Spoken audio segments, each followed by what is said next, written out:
Selamat pagi, Assalamualaikum warahmatullahi wabarakatuh, Bapak dan Ibu.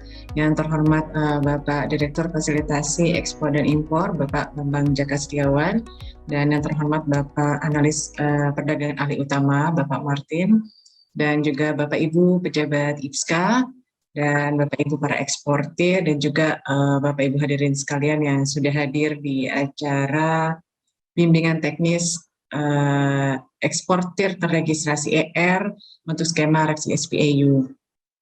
Baik Bapak dan Ibu, saya rasa sudah cukup ya pemanasan kita pagi ini.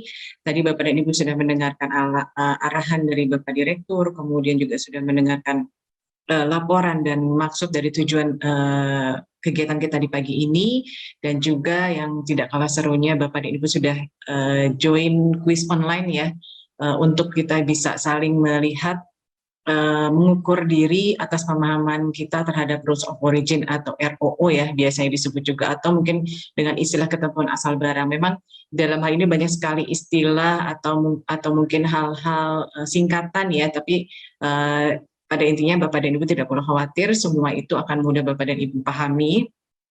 Dan yang sudah paham tadi juga apresiasi, selamat kepada Bapak dan Ibu yang bisa sudah semuanya benar ya.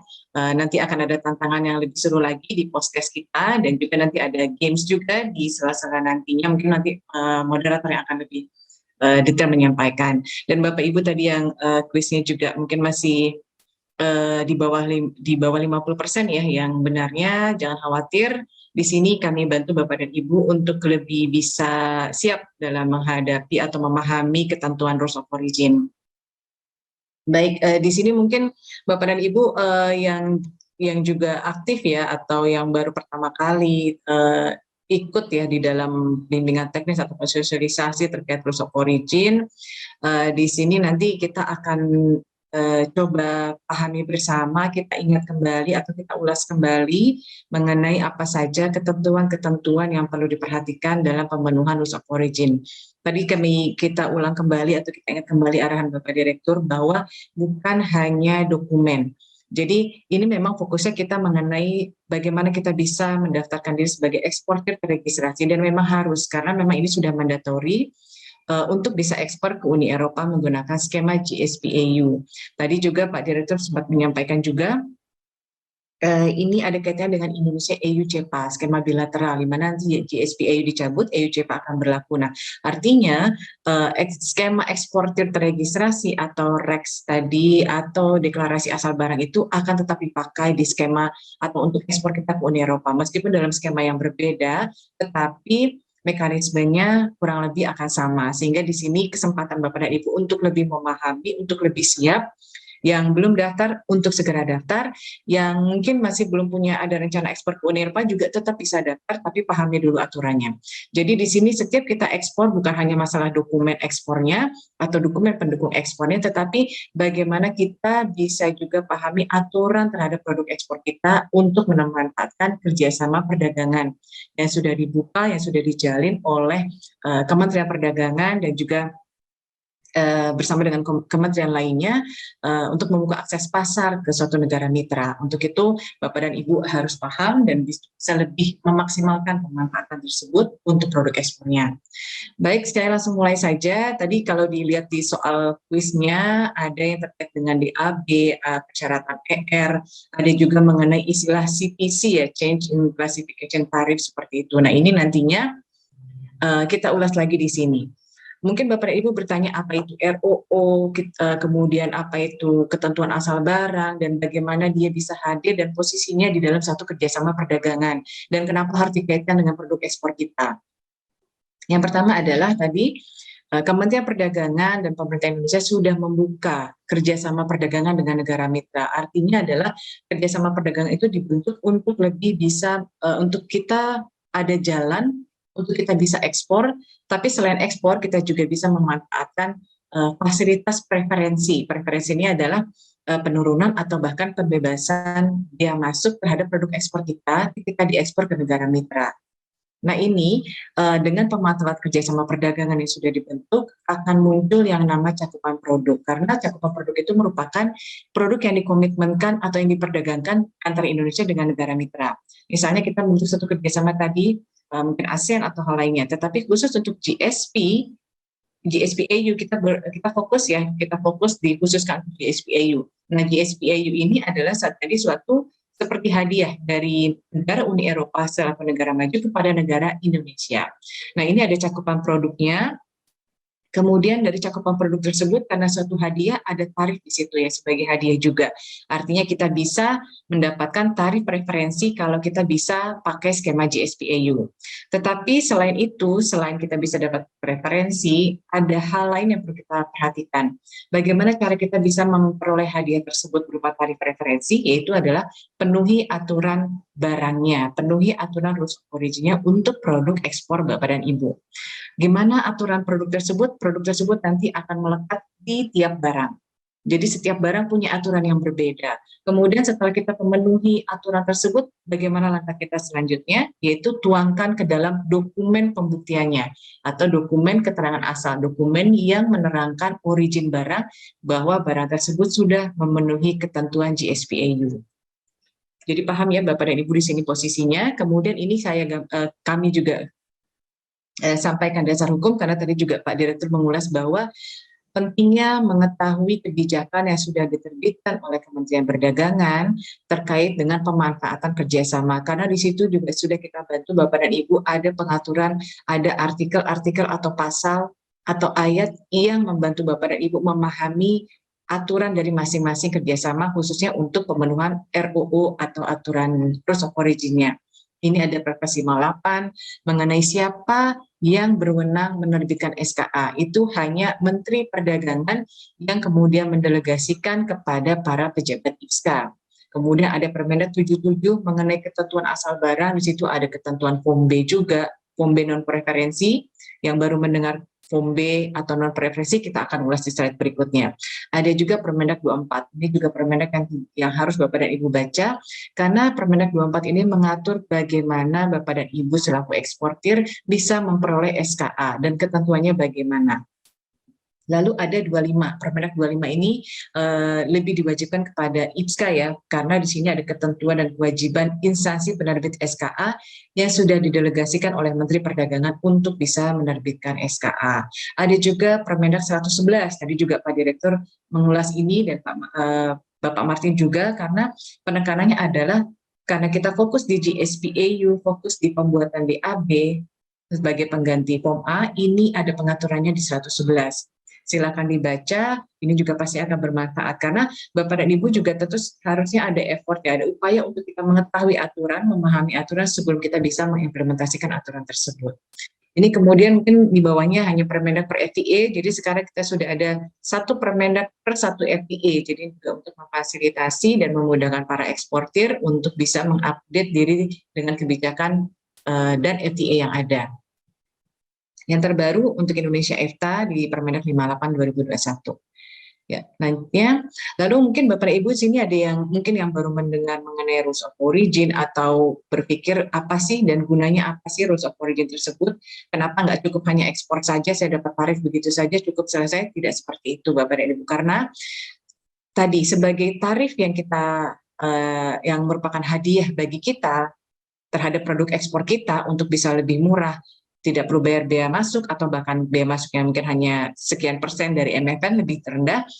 Ini peran dari rules of origin karena kita sudah membentuk suatu kerjasama dengan suatu negara mitra. Rules of origin ini muncul di situ supaya membedakan produk mana yang memang dikomitmenkan antara Indonesia dengan negara mitra dan produk mana yang berasal bukan dari negara yang sudah berkomitmen begitu. Itulah gunanya rules of origin. Sebagai contoh ini kita misalnya mau ekspor mobil atau mungkin produk-produk lainnya yang lebih sederhana ya. Contohnya kita mau ekspor mobil, ini saya ambil karena lebih mudah memiliki gambarannya. Di situ ada ban, ada velg mobil, ada knalpot, ada mungkin busi, ada setirnya, ada komponen-komponen lainnya. Tetapi komponen ini mungkin Bapak dan Ibu impor dari negara lain di luar Uni Eropa atau di luar ASEAN atau dari negara lainnya. Nah ini dengan kita memperoleh komponen atau bahan baku dari negara lain di luar Indonesia, Lalu bagaimana mobil itu bisa dikatakan mobil buatan Indonesia, mobil origin Indonesia, sehingga ketika diekspor ke Uni Eropa pakai suatu skema kerjasama yaitu GSP-EU, EU akan bisa menerima bahwa memang ini mobil origin Indonesia, bukan mobil origin dari negara lain, sehingga saya akan tetap berikan hadiah berupa penurunan bea masuk atau pembebasan bea masuk. Kurang lebih seperti itu ya Bapak Ibu. Mungkin nanti juga Bapak dan Ibu tadi mendengar preferensi non preferensi. Kemudian rules of origin ada dua. Mungkin tadi ada yang juga ada di soal pretest ya. Jadi ketentuan tadi rules of origin ini terbentuk memang untuk ada terbentuk dengan dua jenis. Yang pertama adalah mengenai yang pertama adalah ketika dia ketentuan rules of origin ini diciptakan atau dibentuk untuk tujuannya perolehan pengurangan atau pembebasan tarif bea masuk. Ini biasanya berlaku untuk di skema perdagangan kita di FTA, GSP, atau CEPA ya, seperti ASEAN, ASEAN Korea, ASEAN Jepang, dan lainnya. Kemudian ada juga aturan rules of origin yang memang dibentuk, tapi bukan untuk hadiah tarif begitu. Tapi hadiahnya apa? Hadiahnya itu adalah untuk pengawasan atau untuk pencatatan atau untuk pengenaan atau pengecualian bea masuk tindakan perdagangan, misalnya pengecualian dari bea masuk anti dumping atau bea masuk bea masuk imbalan dan lainnya. Jadi sekarang Bapak Ibu sudah paham dan lebih kenal lagi apa itu preferensi dan apa itu non preferensi. Kalau di kita ada non preferensi, ada SKA Home B. Itu juga biasanya untuk negara-negara yang belum ada kerjasama atau belum ada perjanjian. Ini kita berikan ilustrasi lagi. Kenapa pentingnya ROO? Jadi tadi kita tekankan lagi, jangan hanya berpikir dokumen, jangan hanya berpikir saya mau daftar ER, tapi pahami dulu aturannya. Nah ini manfaat ROO ini kita ilustrasikan seperti ini. Kita ada kerjasama atau kita dapat fasilitas hadiah dari EU. Kita bisa ekspor ke EU pakai skema GSP, diberikan hadiah 0% atau tarif yang rendah. Lalu bagaimana tadi barang dari Indonesia itu benar dipastikan origin Indonesia sehingga masuk ke EU benar-benar dapat tarif preferensi. Peran rules of origin tadi adalah di sini untuk bisa membedakan mana barang Indonesia, mana barang yang bukan dari Indonesia atau bukan produksi Indonesia. Misalnya EU menerapkan bea masuk anti dumping. Oke, sorry. Saya terlalu cepat ya, mungkin saya terlalu bersemangat juga Bapak dan Ibu. Baik, terima kasih atas remindernya, akan saya coba pelan-pelan lagi. Baik, sebagai contoh misalnya EU menerapkan bea masuk anti dumping sebesar 120% terhadap produk Cina. Lalu kita punya kerjasama dengan EU tadi berupa GSP, hadiah GSP 0% untuk produk yang sama, misalnya produk alas kaki. Nah, bedanya dan pentingnya rules of origin ini adalah ketentuan ROO ini akan bisa membedakan mana barang Cina, mana barang Indonesia ketika masuk ke Uni Eropa. Dan semua aturan tersebut akan dituangkan, dibuktikan di dokumen SKA atau dokumen DAB tadi yang sudah menggantikan SKA. Jadi tadi bisa tergambarkan, kalau tidak ada rules of origin, semua barang masuk ke EU, yang mana barang Indonesia, yang mana barang Cina tidak bisa dibedakan, maka semua barang tersebut mendapatkan 0% atau hadiah tarif. Tetapi dengan adanya rules of origin, dia bisa langsung membedakan, ini loh barang Cina, ini loh barang Indonesia, jadi mana hadiah tarif itu harus dikenakan kepada produk yang mana. Kurang lebih seperti itu Bapak dan Ibu, mudah-mudahan sudah lebih paham. Kita masuk ke ilustrasi berikutnya. Lalu bagaimana ketentuan rules of origin yang harus diaplikasikan di produk ekspor kita untuk ekspor ke Uni Eropa? Bagaimana aturan-aturan tersebut kita pahami? Aturan itu tadi kita ulang lagi yang arahan Pak Direktur, bukan hanya dokumen. Masih lanjut ke slide berikutnya? Ya, bukan hanya dokumen. Rules of origin ini aturannya ada, kita anggap ada 4 elemen. 4 elemen itu adalah 1, ketentuan di barangnya, 2, bergeser ke kanan, ketentuan di dokumennya, 3, bergeser ke bawah, ketentuan dalam pengirimannya, dan yang 4, ketentuan dalam presentasi ketika clearance di sana, dan kewajiban pasca clearance, begitu. Jadi 4 hal ini perlu dipahami, ketentuan rules of origin melekat pada barang, pada dokumen, pada pengiriman barang, dan juga pada azas presentasi dan setelah kondisi clearance, begitu. Kita ulang satu-satu nanti. Nah ini mungkin Bapak dan Ibu banyak sekali istilah ya, istilah Inggrisnya origin, apa itu holy octane, tapi di sini kita pandang ini sebagai sesuatu yang simple, karena pastinya kalau kita sugesti sudah paham ini hal yang mudah, tidak perlu dibuat rumit, pastinya bisa lebih dipahami. Kita bergerak dari kiri. Tadi aturan ROO, Rules of Origin, yang harus dipenuhi di barang ekspor kita untuk bisa ekspor ke Uni Eropa tadi melekat pada barang, kemudian dokumen, pengiriman, dan azas presentasi dokumen atau pasca clearance. Kita bergerak lagi ke kolom yang tengah, ada warna kuning origin kriteria, itu barangnya. Barangnya tadi harus barang origin Indonesia. Kalau kita mau masuk ke Uni Eropa, sudah pasti itu harusnya barang Indonesia. Lalu bagaimana dikatakan barang origin Indonesia? Jadi Uni Eropa akan melihat ini alas kaki yang diekspor dari Indonesia memang benar punya Indonesia, diproduksi di Indonesia. Bukan barang dari Cina yang hanya dioper saja, seperti itu. Lalu bagaimana kita bisa mendapatkan status origin? Ini juga ada 3. Pertama, yang paling tinggi statusnya ketika barang itu tidak memiliki komponen impor sama sekali. Gitu, itu strata paling tinggi barangnya, itu barang wholly octane. Wholly seluruh ya, jadi ini kita ambil simple-simple aja, kita ambil kata kuncinya misalnya wholly, berarti dia seluruhnya ada di Indonesia. Nggak ada komponen impor sama sekali, meskipun kecil 0,01%. Itu tidak ada impor, semuanya dari Indonesia, disebut barang wholly octane. Barang yang wholly octane sudah pasti dapat karpet hijau, pasti dapat preferensi ketika masuk ke Uni Eropa. Contohnya barang apa? Barang-barang tambang, batu bara yang benar-benar semuanya diolah, diambil, diekstrak dari wilayah Indonesia. Atau barang-barang misalnya ikan segar atau tumbuhan ya, atau produk-produk tanaman yang semuanya berasal diolah, diproduksi di Indonesia. Lalu bagaimana kalau produk ekspor saya ada komponen impornya? Nah ini, komponen impor itu juga bukan berarti dilarang. Artinya Bapak dan Ibu tetap bisa ekspor ke Uni Eropa pakai skema GSP meskipun ada komponen impornya. Kalau komponen impornya itu berasal dari Uni Eropa sendiri, itu diperbolehkan juga, yang itu namanya nanti barang produk ekspor kita adalah produced exclusively. Ya, eksklusif, ambil aja kata kuncinya seperti itu Bapak Ibu. Eksklusif artinya eksklusif hanya dari barang origin member, hanya dari Indonesia dan hanya dari Uni Eropa. Karena kita sudah ada kerjasama, artinya barang Uni Eropa, barang kita juga. Barang Indonesia ya barang Uni Eropa, kurang lebih seperti itu.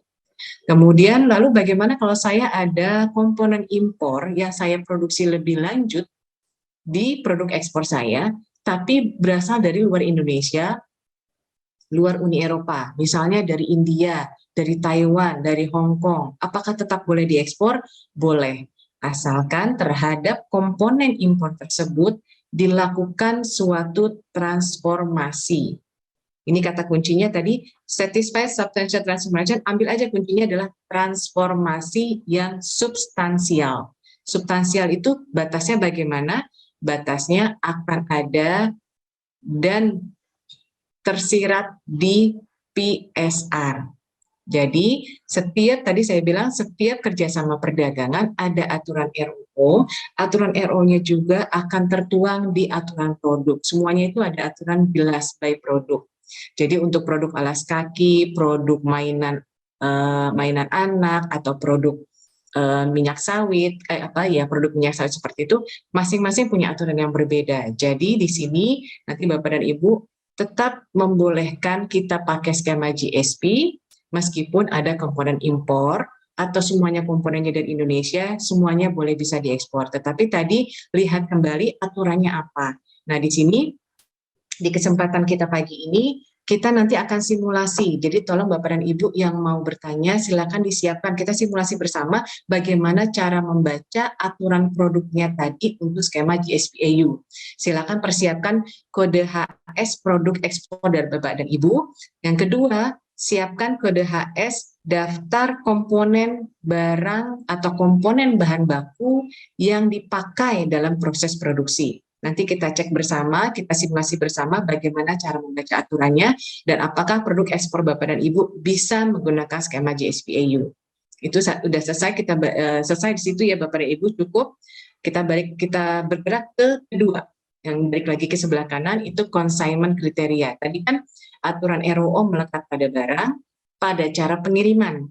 Consignment, pengiriman ini maksudnya produk ekspor kita kalau mau dikirim ke negara mitra, idealnya harus direct. Misalnya dari Indonesia ke Belanda, Indonesia langsung Belanda. Tetapi karena tadi mungkin ada alasan geografis, ada alasan transportasi, itu tetap boleh transit. Misalnya Indonesia transit dulu di Singapura, dari Singapura mungkin transit dulu di atau langsung ke Belanda boleh. Jadi tetap boleh transit di negara selain negara tujuan Belanda, asalkan di dalam proses transit tersebut produk kita tidak dibongkar, tidak clearance, tidak diproduksi lebih lanjut, tetapi hanya transit di Singapura, tidak clearance, masih di dalam kawasan pengawasan dari custom Singapura untuk kemudian dilanjutkan ekspor ke Uni Eropa. Ini saya kasih hints ya Bapak Ibu, saya kasih bocoran ini nanti ada di soal post test gitu. Jadi bagaimana barang itu bisa dikatakan memenuhi syarat pengiriman, itu satu, tidak boleh transit. Kalau memang transit tujuannya untuk tujuan transportasi atau alasan geografis, bukan dibongkar lebih lanjut atau diproduksi lebih lanjut. Yang terakhir, setelah kepada barang, kepada dokumen, kepada pengiriman, yang terakhir kepada dokumen. Semua aturan tersebut tadi yang di atasnya dituangkan dalam dokumen. Dokumennya ini tadi bisa berupa dokumen deklarasi asal barang yang sekarang kita fokuskan untuk ke GSP/EU.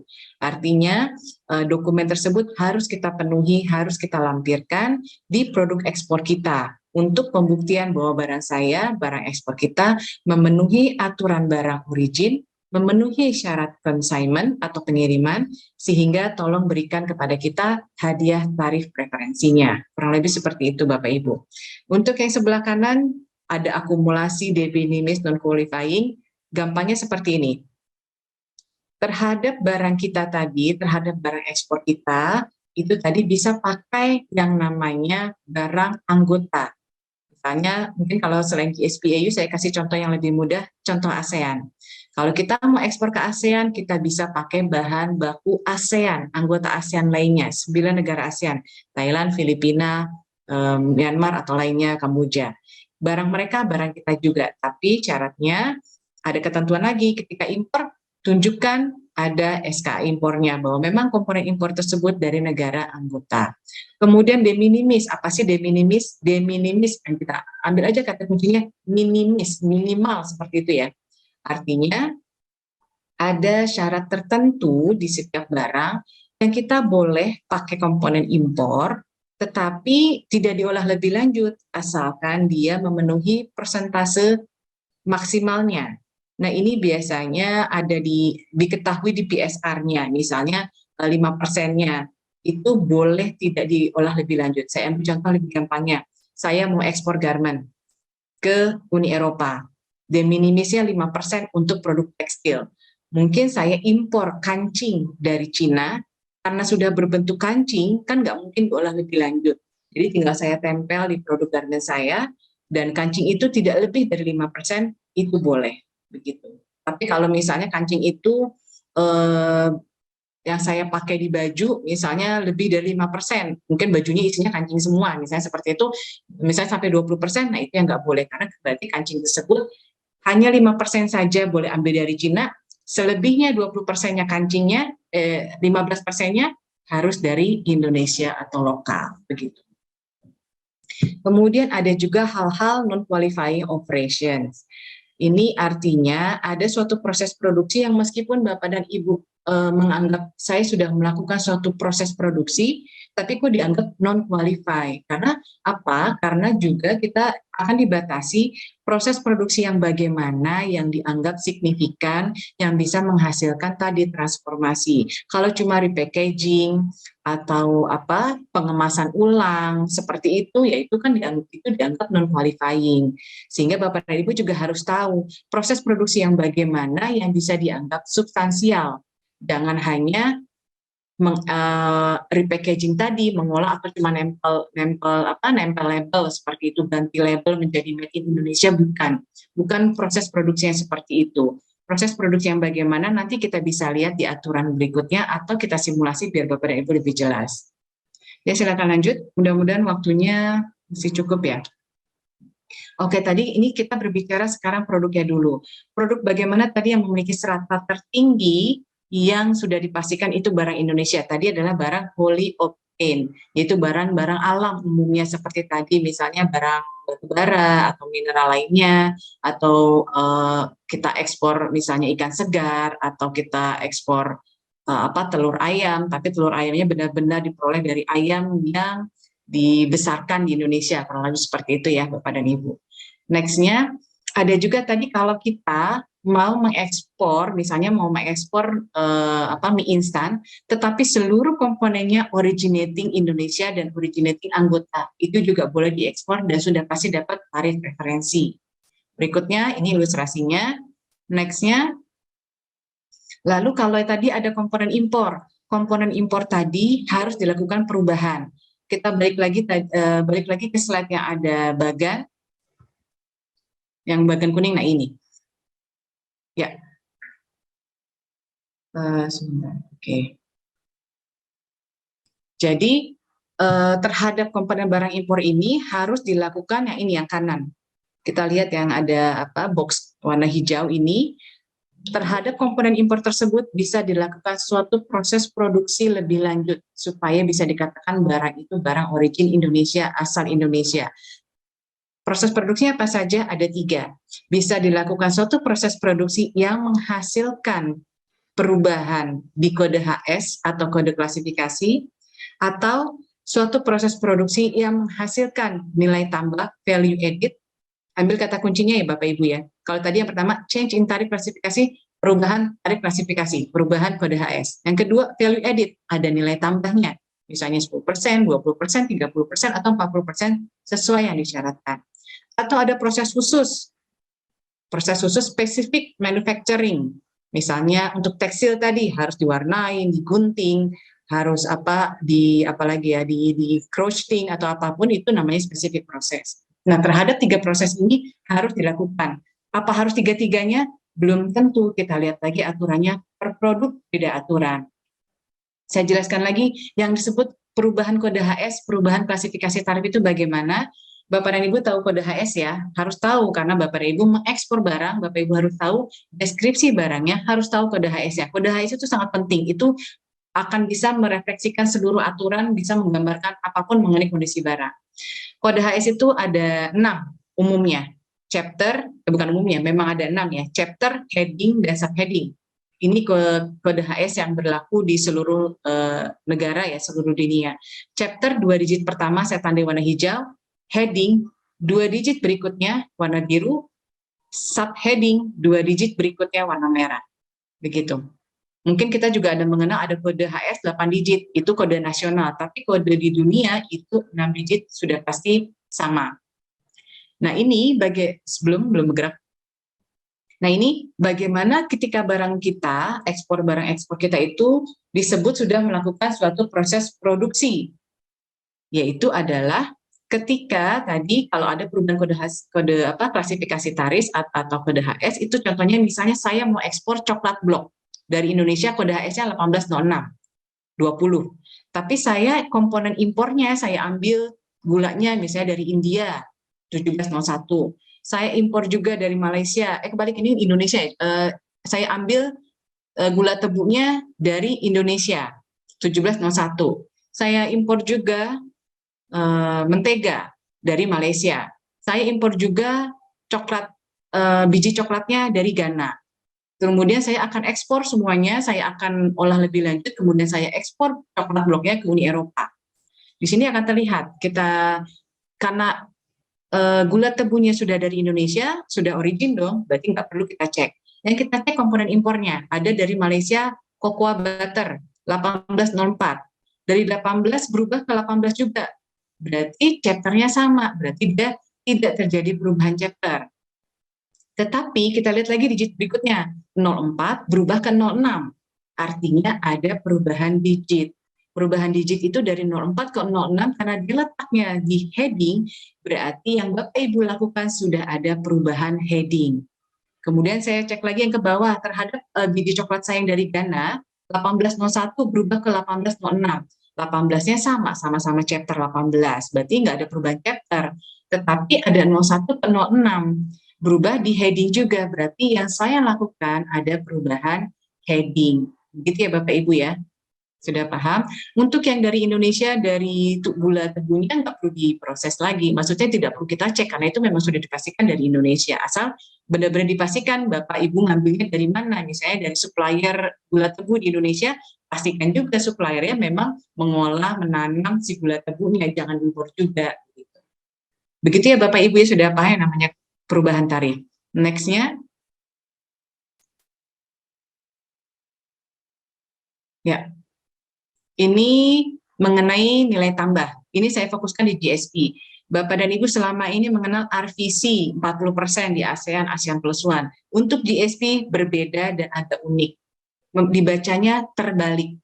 Kalau di ASEAN 40% itu artinya 40 originating atau lokal Indonesia, 60%-nya boleh impor. Karena kan 100% dikurang 40 berarti sisanya 60. Kalau di GSP EU, yang disebut oleh EU ini justru yang impornya. Kita baca ini contoh salah satu PSR di GSP EU yang mensyaratkan aturan nilai tambah. Tulisannya adalah manufacturer bla bla bla bla, nggak usah pusing Bapak dan Ibu, ambil kata kuncinya. Biasanya kata kunci itu melekat di akhir. Doesn't exceed 70%. Artinya komponen impor boleh kita pakai tetapi tidak lebih dari 70%. Jadi kalau kita convert ke RVC atau yang seperti di ASEAN, ini adalah 30% RVC, 70%-nya boleh impor. Begitu ya Bapak Ibu memahaminya ya, untuk memahami nilai tambah di GSP EU. Kemudian perhitungannya, formulanya juga berbeda. Kalau di GSP EU keluarkan nilai transport, hanya masukkan nilai barang keluar dari gudang. Dibandingkan dengan nilai keseluruhan barang kali 100%, itu akan terlihat nilai value added-nya. Atau disebutnya max NOM, maksimum non-originating. Karena tadi 70% itu impor, non-originating. Berbeda dengan ASEAN yang 40% dia adalah originating-nya atau lokalnya. Begitu. Mudah-mudahan paham. Kalau kurang paham, nanti kita simulasi lagi. Itu akan lebih memudahkan, karena kalau kita bicara teori ya seperti ini, tapi praktiknya nanti akan lebih mudah lagi. Silakan, ini berikutnya, ini sekarang tadi kita sudah berbicara mengenai barang kita dilakukan proses produksi sedemikian rupa. Nah, sekarang bagaimana kita menuangkannya? Menuangkannya ke dalam dokumen. Nah, ini karena kita berbicara khusus mengenai GSP EU, langsung lihat dokumen paling kanan. Deklarasi asal barang. Gambarnya pun mendukung Bapak dan Ibu yang bikin sendiri. Begitu. Karena Bapak Ibu yang membuat sendiri deklarasi asal barangnya, ini sudah berlaku di GSP EU, sudah wajib, mandatori, sudah tadi ditekankan berkali-kali oleh Pak Direktur dan Bapak Martin. Sudah juga berlaku di Indonesia EFTA, Indonesia Australia, dan juga ASEAN. Tapi di ASEAN dan Indonesia Australia masih opsional, masih boleh pakai SKA. Tapi kalau GSP EU, Indonesia EFTA, EFTA itu 4 negara di luar Uni Eropa, Swiss, Liechtenstein, Norwegia, dan Islandia. Ini sudah wajib. Dan trennya Bapak dan Ibu, deklarasi asal barang ini akan dipakai di beberapa FTA baru lainnya. Jadi tolong sangat pahami dulu sekarang, ini waktunya kesempatan Bapak dan Ibu paham mengenai DAB, karena nanti berikutnya ketika ada FTA baru mengaplikasikan DAB, Bapak Ibu sudah paham dan sudah pasti sudah firm dan sudah lebih yakin dalam pemanfaatan dan penggunaannya. Tetapi di beberapa FTA lain seperti tadi ASEAN, ASEAN Korea, ASEAN Jepang itu masih pakai SKA atau masih juga pakai e-form ya. E-form itu sudah elektronik, nggak ada paper lagi, tapi masih boleh pakai printing, dicetak kalau memang ada keperluan administrasi. SKA juga sekarang sudah kita fasilitasi sejak pandemi ya, sudah pakai ASNS, signature and stamp tanpa cap dan tanda tangan basah. Nah ini tapi karena kita berbicara GSP, cukup melihat DAB, karena SKA Form A sudah ditutup, sudah tidak boleh lagi dipakai. Next-nya. Oh ya, ini kembali lagi, ini juga saya kasih tips lagi Bapak dan Ibu. Bapak Ibu harus tahu apa itu dokumen keterangan asal. Dokumen keterangan asal itu kata kuncinya adalah dokumen pelengkap barang ekspor yang menunjukkan asal barang. Namanya juga keterangan asal, berarti kan menerangkan asal barang. Itu kuncinya. Jadi mudah sekali ya dipahami. Jadi jangan terlalu terpaku dengan definisi yang panjang atau istilah bahasa Inggris yang panjang, tapi Bapak Ibu harus cermat dalam mengambil intisari atau kata kunci dari masing-masing istilah tersebut. Next-nya. Ya, ini tadi manfaatnya sudah pasti, namanya dokumen yang menunjukkan keasalan barang. Tadi ujungnya adalah hadiah tarif, begitu ya. Yang pertama, ini paling utama, penurunan atau penghapusan biaya masuk. Ada juga untuk keperluan lainnya, ada persyaratan LC, untuk juga tadi data statistik dan lainnya. Ini mungkin pengetahuan saja. Next-nya. Nah ini juga tadi kenapa Pak Direktur atau Bapak Martin menekankan perlu paham kebijakan, karena kalau tidak tahu kebijakan, bagaimana Bapak dan Ibu bisa tahu aturan dan mengaplikasikannya ke produk ekspor kita. Ini yang paling penting, Permendag 24 yang sudah beberapa kali dirubah ya di 39, intinya adalah ketika mengajukan SKA ataupun dokumen keterangan asal, satu melalui sistem ISKA. Di situ ada bentuk-bentuknya, semuanya fungsinya sama, mau SKA, e-form, DAB, fungsinya sama, begitu, punya kekuatan hukum yang sama. Kemudian bagaimana cara pengajuan kita di sistem ISKA? Satu, kalau ketika Bapak dan Ibu mau pakai DAB, harus punya hak akses di sistem ISKA. Tetapi hak akses itu diajukan di sistem ISKA berdasarkan domisilinya, berdasarkan domisili Bapak dan Ibu. Jadi karena apa? Supaya Bapak dan Ibu sekarang tertib administrasi. Sekarang juga sudah ada NIB, dan kita akan terintegrasi dengan NIB dari sistem OSS. Kemudian bagaimana kita mengajukan penerbitan SKA manual, ini juga ada informasinya. Tapi karena kita fokus di DAB ya, di DAB artinya Bapak dan Ibu menerbitkan sendiri DAB, tetapi ketika mengajukan sebagai ER itu di IPSKA tempat domisili sesuai dengan hak akses. Kemudian ini ada dokumen-dokumen pendukung selain DAB. Kalau kita berbicara SKA, dokumen pendukung juga harus diketahui. Artinya ini sebagai pengetahuan bahwa harus ada PEB, ada dokumen transport, dan dokumen pembuktian ROO dalam bentuk cost structure. Ini cost structure tadi untuk melihat bagaimana pemenuhan kalau ada aturan nilai tambah tadi 40%, 70%, atau 20%, itu akan terlihat di struktur biaya. Saya yakin Bapak dan Ibu harus sudah paham struktur biaya, karena ini merupakan catatan produksi Bapak dan Ibu ketika melakukan ekspor atau ketika melakukan suatu proses produksi. Dan ini yang terpenting, verifikasi SKA. Ini juga menjadi kewajiban Bapak dan Ibu. Tadi kita kan berbicara tadi barang, pengiriman, dokumen, ada juga post clearance. Post clearance inilah yang dimaksud dengan verifikasi SKA. Ada kewajiban Bapak dan Ibu yang masih melekat ketika barang Bapak dan Ibu sudah dikirim, sudah diekspor, kemudian sudah clearance oleh bayarnya atau importir. Tetapi dalam beberapa tahun ke depan, customs atau bea cukai itu masih bisa melakukan post audit. Ada semacam random check, bisa jadi, atau ada alasan tertentu yang mempertanyakan lagi dokumen kita, barang ekspor kita. Dan ini Bapak dan Ibu, meskipun Bapak dan Ibu pakai DAB, tetap harus menjawab. Dan juga harus berkoordinasi juga kepada kita, Kementerian Perdagangan dalam hal ini BIPAS, dan juga kepada IPSKA. Dan juga ada sanksi di sini, artinya apa? Karena Bapak dan Ibu harus tahu kebijakan. Untuk Bapak dan Ibu lebih tertib administrasi, tertib aturan, pasti ada sanksi melekat di situ. Sanksi ini, sanksi administrasi penangguhan ketika Bapak dan Ibu tidak melengkapi dokumen pendukung yang harus diupload di sistem ISKA. Contohnya dokumen PEB atau tidak menjawab verifikasi. Fair ya Bapak dan Ibu ya, Bapak dan Ibu mendapatkan fasilitas, Bapak dan Ibu juga harus bertanggung jawab terhadap fasilitas tersebut. Oke, kita fokus sekarang di dokumen di Pak Moderator, mudah-mudahan saya masih cukup ya. Mudah-mudahan 5 menit ya, 5 menit lagi saya bisa menyelesaikan. Oke, di AD, ya, Mbak, tadi kita masih 5 menit lagi, Mbak. Ya. Silakan, Mbak. Kita tadi berbicara di AB, deklarasi asal barang, yang kita gunakan sebagai pengganti form SKA, form A GSPAU. Deklarasi asal barang tadi artinya pernyataan, deklarasi declare, Bapak Ibu menyatakan, mendeklarasikan sendiri barangnya sesuai dengan ketentuan yang berlaku. Nextnya, tadi sudah mandatory di GSP/EU, kemudian mandatory ya, ingat Bapak dan Ibu ya, tidak ada alasan lagi Bapak dan Ibu nggak tahu lagi, atau saya mau ekspor ternyata bayar saya minta DAB, ya memang iya pasti akan diminta DAB karena SKA POMA sudah tidak ada. Bagaimana statusnya DAB sama fungsinya dengan SKA, cuma lebih ringkas, diringkaskan dalam bentuk yang padat hanya berupa paragraf, tetapi maknanya banyak. Maknanya itu tertuang ketika Bapak dan Ibu melakukan registrasi. Di registrasi ER, kenapa tadi Bapak Martin dan Bapak Direktur menekankan lagi, karena ketika melakukan registrasi, Bapak dan Ibu harus melengkapi semua data. Data itu bukan hanya untuk keperluan Indonesia, tapi juga memang data itu diminta oleh EU begitu. Karena dengan data-data tersebut nanti akan menggambarkan melengkapi paragraf yang hanya simpel tadi di DAB.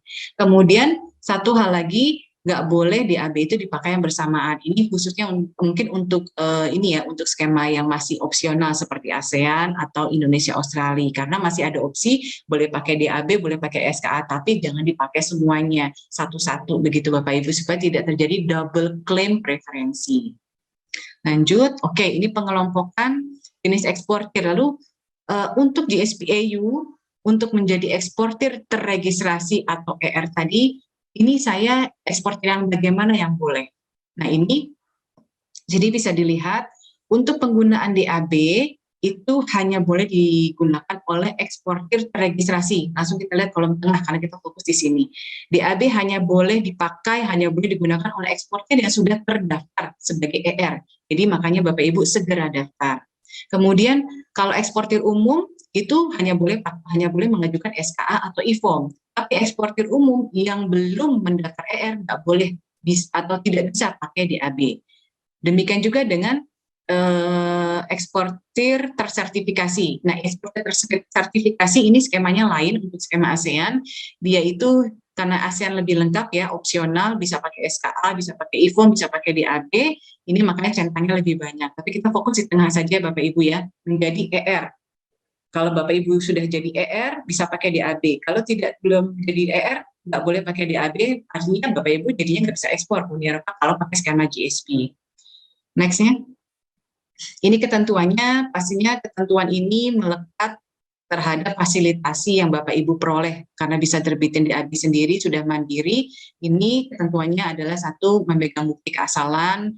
Ini sudah pasti mudah ya Bapak Ibu, karena selama ini Bapak Ibu mengekspor, ada dokumen ekspor, ada dokumen produksi, ada catatan akuntansi, ini semua dipegang.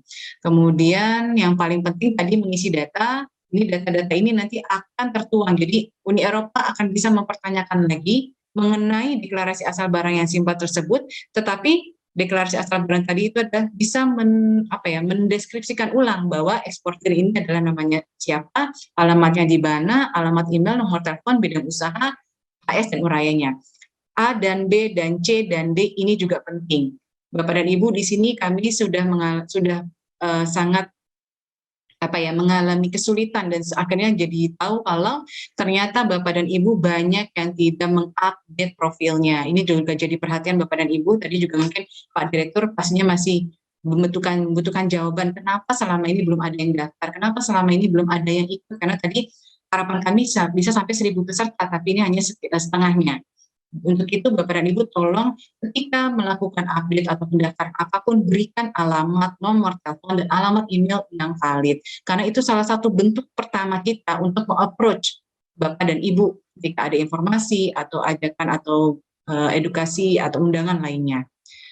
Kemudian untuk dokumen ini standar, semuanya ini juga mudah karena memang sudah biasa Bapak dan Ibu lengkapi ketika mengajukan SKA atau dokumen biasa. Next-nya. Ini kewajiban, tadi sudah diberikan fasilitas, ada ketentuannya, ada hadiah yang diberikan oleh Uni Eropa dengan lebih ringkas persyaratan dokumennya, tentu ada kewajiban. Silakan memenuhi semua kewajiban ini, artinya Bapak dan Ibu supaya ekspornya tetap jalan, tetap lancar, dan keperluan administrasinya juga tetap tertib. Next-nya. Ya ini mungkin Bapak dan Ibu yang belum pernah pakai DAB atau yang sudah pakai DAB, kita sama-sama lihat kembali, kita sama-sama pahami. Contoh DAB tadi, kalau Bapak dan Ibu kalau pakai SKA, lihat bentuk-bentuk kolom ya, ada 13 blok, bahkan sampai 14 blok. Sekarang digantikan hanya berupa satu paragraf. Lihat yang paling bawah, yang sudah kita kasih tanda, hanya berupa paragraf deklarasi saja. Tetapi maknanya sangat dalam. Di sini bisa dilihat ada nama eksportir, ada nomor ID Rex yang di-approve oleh IPSKA ketika mendaftar menjadi ER, dan dikeluarkan oleh sistem terlink dengan data atau nomor NIB. Di sini Bapak dan Ibu pahami, karena nomor ID Rex bukan hanya nomor biasa, itu menunjukkan nomor izin NIB Bapak dan Ibu, dan menunjukkan ID Rex bahwa Bapak dan Ibu terdaftar menjadi registered exporter di Indonesia. Kemudian kalimat terakhirnya, kalimat berikutnya adalah this product, kalimat baris kedua, these products are Indonesia preferential origin. Nah ini, kalimat ini simple, produk ini adalah origin Indonesia, tetapi origin Indonesia ini yang Bapak Ibu harus buktikan dalam pemenuhan RUU tadi.